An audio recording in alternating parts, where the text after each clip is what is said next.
Hello everyone, आजचा session खूप important असणार आहे. जर तुम्ही स्कॅल्पर असाल, शॉर्ट टाईममध्ये जर तुम्ही बाय सेल करत असाल तर हा व्हिडिओ तुमच्यासाठी महत्त्वपूर्ण असणार आहे. कॅन्डलस्टिकचे इन्साइट्स पाहणार आहे, कशा पद्धतीने ट्रेंड गेस करू शकतो. तर थोडक्यात पाहूयात की ट्रेंड गेस कशा पद्धतीने करू शकतो.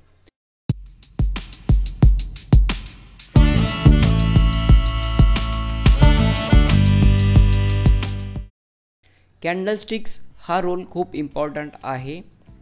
3 गोष्टी तुम्हाला लक्षात ठेवायच्या आहेत. फर्स्ट, ट्रेंड गेस करा, अप ट्रेंड आहे का डाऊन ट्रेंड आहे. सेकंड, त्या पद्धतीचे सप्लाय अँड डिमांड झोन तुम्ही तिथे ड्रॉ करू शकता, ज्यालाच आपण म्हणतो सपोर्ट अँड रेजिस्टन्स. आणि थर्ड, मेन इम्पॉर्टंट जे रोल प्ले करतं ते म्हणजे प्राईज, आणि प्राईज म्हणजेच कॅन्डलस्टिक. ह्या कॅन्डलस्टिकला जर तुम्ही फॉलो करत असाल तर डेफिनेटली तुम्ही डायरेक्टली प्राईजला फॉलो करत आहात. तर ह्या तिन्ही गोष्टी आपण कशा पद्धतीने करू शकतो. सगळ्यात आधी 4 आवर चार्टला तुम्ही क्विकली इनेबल व्हा. 4 आवर चार्टमध्ये जे लेवल्स असतील ते स्कॅल्पिंगसाठी वेल अँड गुड असतील. डेसाठी तुम्ही तुमचा सेटअप्स बिल्ड करू शकता. संध्याकाळी 5:30 ते तुम्ही कंप्लीट इंटरनॅशनल टायमिंगमध्ये कन्सिडर करू शकता. सकाळपर्यंत 5:30पर्यंत फुल व्हॉलॅटिलिटी असते क्रिप्टोकरन्सी मार्केटमध्ये. तर तशा पद्धतीने आपण जे आहे ते ट्रेड प्लॅन करू शकतो, व्हॉलॅटिलिटीमध्ये ट्रेड करू शकतो. ह्या केसमध्ये इकडे एक लेवल ड्रॉ केलं आहे, ही रेजिस्टन्स आहे, आणि खालचा जो लेवल आहे तो पण एक रेजिस्टन्स आहे जर मार्केट प्राईजने तुम्ही गेला असाल तर. आणि हा जो आपला होता तो सपोर्ट लेवल आहे. आता आपण हे दोन्ही लेवल्स रेड कन्सिडर करूयात. इकडे हा लेवल तोपर्यंत ग्रीन होणार नाही जोपर्यंत मार्केट जो आहे ह्या लेवलला फ्लिप करत नाही. तर अशा कंडिशनमध्ये तुम्ही लेवल ड्रॉ करा, सपोर्ट अँड रेजिस्टन्स, आणि त्यानंतर 30 किंवा 15 मिनिट टाईम फ्रेमला तुम्ही ट्रेड करू शकता. जास्ती कॅन्डलस्टिक्स पाहण्यासाठी 30 मिनटासाठीच तुमचा एक बेस्ट टाईम फ्रेम असेल, जे कॅन्डल्सचे फॉर्मेशन जे असतील ते प्रॉपरली तुम्हाला मिळतील. आता ह्या केसमध्ये बघा तुम्ही, प्राईस जे आहे ह्या एका रेंजला स्टक झाला आहे. आता फॉर्मेशन पाहण्यासाठी तुम्ही 1 आवरच्या खाली कोणत्याही टाईम फ्रेमला मूव्ह करू शकता. 30 मिनिट, 15 मिनिट, तसेच 1 तासाच्या आत तुम्ही ट्रेड करू शकता कॅन्डलस्टिकच्या प्रमाणे. ओके, तर आता हा जो लेवल आहे ते ब्रेकआउट व्हायचे चान्सेस होत आहे. जर तुम्ही बघितलात तर ट्रेंड लाईन तुम्ही असं जर ड्रॉ केलात तर कॅन्डलस्टिक जे आहे ते ब्रेकआउट व्हायचे चान्सेस आहेत. हे नेमकं ब्रेकआउट आणि ब्रेकडाऊन कशा पद्धतीने आपण फॉलोअप करायचं आहे ते तुम्हाला मी सांगतो. ट्रेंड लाईन तर आधी आपण ड्रॉ केला आहे. हा ट्रेंड लाईन ब्रेकआउट होणं म्हणजेच कॅन्डलस्टिक्स ह्या ट्रेंड लाईनच्या वरती क्लोज होणं, ह्यालाच आपण ब्रेकआउट म्हणतो. जर कॅन्डलस्टिक खालच्या दिशेने क्लोज होत असेल त्याला आपण ब्रेकडाऊन असे म्हणतो. तर ह्या केसमध्ये आपण ब्रेकआउट कन्सिडर करूयात. ब्रेकआउट कन्फर्म करण्यासाठी सगळ्यात आधी कॅन्डलस्टिकला क्लोज होऊ द्या.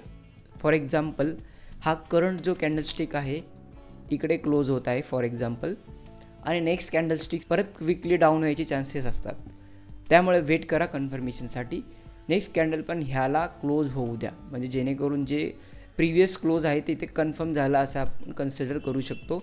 आणि नेक्स्ट मुवमेंट जे आहे ते बुलिश असणार आहे. कोणत्या कंडिशनमध्ये, जर प्राईज ह्या कॅन्डलस्टिकच्या खाली क्लोज होत असेल तर हा ब्रेकआउट जे आहे ते फेलर ब्रेकआउट म्हणून कन्सिडर करू शकतो. आणि जर नेक्स्ट कॅन्डल ह्या कॅन्डलच्या वरती क्लोज होत असेल तर हा कन्फर्म्ड ब्रेकआउट म्हणून तिथे कन्सिडर केला जाऊ शकतो. तर अशा पद्धतीने कॅन्डलस्टिक्स ॲनालिसिसमध्ये कन्फर्मेशनची खूप गरज असते.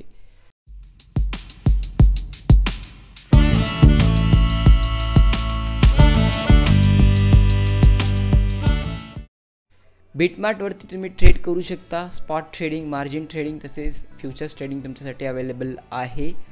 बिगिनर असाल तर स्पॉट ट्रेडिंग रेकमेंडेड आहे. इकडे तुम्ही बाय, ट्रेड आणि होल्ड करू शकता. 1500+ क्रिप्टोज इथे अवेलेबल आहेत. बिटमार्टवरती साईनअप करण्यासाठी तुम्ही माझा लिंक यूज करू शकता. लिंक मी व्हिडिओच्या डिस्क्रिप्शनमध्ये दिला आहे, तिकडून तुम्ही साईनअप करा. इकडे तुम्ही पाहू शकता ट्रेंडिंग कॉईन्स अवेलेबल आहेत, टॉप क्रिप्टोकरन्सीज अवेलेबल आहेत, मेम कॉईन्स अवेलेबल आहेत. कॅटेगरी वाईज तुम्ही ट्रेड करू शकता. जर तुम्हाला मेम कॉईन्स फक्त ट्रेड करायचं असेल तर सिम्पली तुम्ही मार्केटवरती क्लिक करा. त्यानंतर तुमच्याकडे वेगवेगळे असे कॅटेगरीज येतील, कोणत्या कॅटेगरीजमध्ये ट्रेड करायचं आहे. त्यामध्ये तुम्ही इकडे सोलानावरती क्लिक करा, त्यानंतर मेमवरती क्लिक करा. इकडे तुम्हाला कळतील, दिसेल कोणकोणते ट्रेंडिंग मेम कॉईन्स आहेत जे तुम्हाला ट्रेड करायचे आहेत. त्या कॉईनमध्ये तुम्ही ट्रेड करू शकता.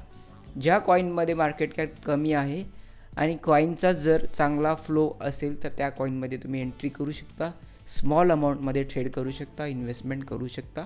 जे काही असेल रिस्क रिवॉर्ड तुमचा असेल तर त्याप्रमाणे तुम्ही तिथे डिव्हिजन्स करून लर्न करून फंडामेंटल तिथे एंट्री करू शकता. तर अशा पद्धतीच्या बेनिफिशियल ऑफरसाठी तुम्ही बेटमार्टवरती साईनअप करू शकता.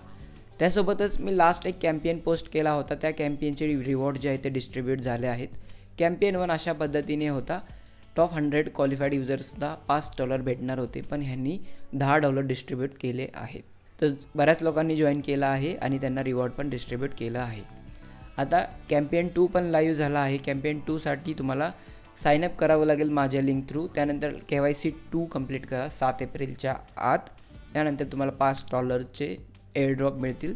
10 युजर्ससाठीच ॲप्लिकेबल आहे, त्यासाठी तुम्ही जे लवकरात लवकर इथे जॉईन करा. आणि हे जे कॅम्पेन आहे ते इंडियन युजर्ससाठीच आहेत. तर अशा पद्धतीचे बेनिफिशियल ऑफरसाठी, बेनिफिशियल गिव्ह अवे रिवॉर्डसाठी तुम्ही बीटमार्टवरती साईनअप करू शकता. तसेच तुम्ही इव्हेंट सेंटर पण जॉईन करू शकता. प्रमोशनमध्ये जाऊन इव्हेंट सेंटरला क्लिक केलं की तुम्हाला इथे कळेल की कोणत्या पद्धतीचे इव्हेंट्स चालू आहेत आणि कशा पद्धतीने टर्म्स अँड कंडिशन फॉलोअप करून तुम्ही बीटमार्टवरती तिथे अर्न करू शकता.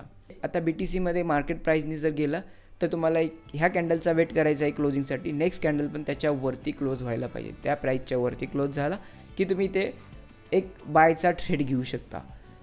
तुमचा स्टॉप लॉस असेल ते प्रिव्हियस कन्फर्मेशनच्या खाली 1%चा स्टॉप लॉस असेल तर 1% तुमचा कमीत कमी तिथे स्कॅल्पिंगचा टार्गेट पाहिजे, तरच तुम्ही तिथे अर्न करू शकता, विन करू शकता.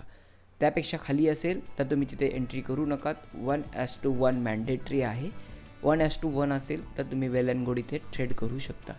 तर अशा पद्धतीने रिस्क रिवॉर्ड तुम्ही मॅनेज करू शकता. हे झालं मार्केट प्राईस. आता आपण दुसरीकडून पाहूयात कशा पद्धतीने फॉर्मेशन्स होत आहेत.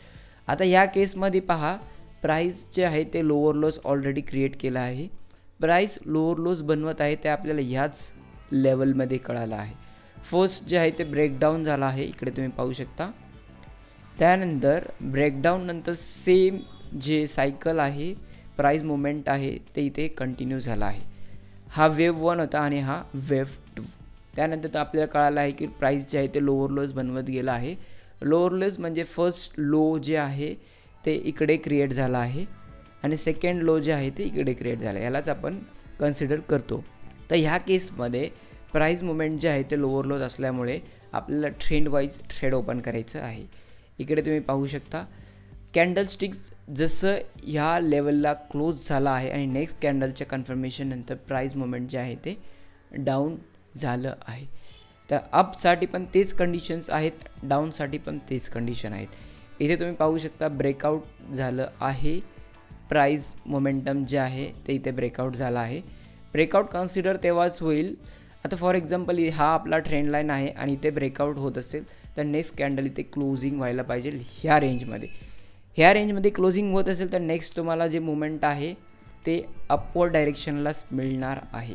तर अशा पद्धतीचे तुम्हाला ट्रेड्स फाइंड आउट करायचे आहेत, लेवल्सला कन्फर्म करायचं आहे, ट्रेंडला कन्फर्म करायचं आहे, त्यानंतरच तुम्हाला ट्रेड ओपन करायचं आहे. अशाच इन्फॉर्मेटिव्ह ट्रेंड रिलेटेड अपडेटसाठी, ट्रेड सेटअपसाठी तुम्ही क्रिप्टो पॉईंट मराठीला सबस्क्राईब करू शकता. तसेच तुम्हाला जर इंग्लिशमध्ये व्हिडिओज पाहायचे असतील तर आम्ही त्यान क्रिप्टो स्मार्ट ट्रेड्सला तुम्ही सबस्क्राईब करू शकता. भेटूया नेक्स्ट एपिसोडमध्ये. आजच्यासाठी इतकेच.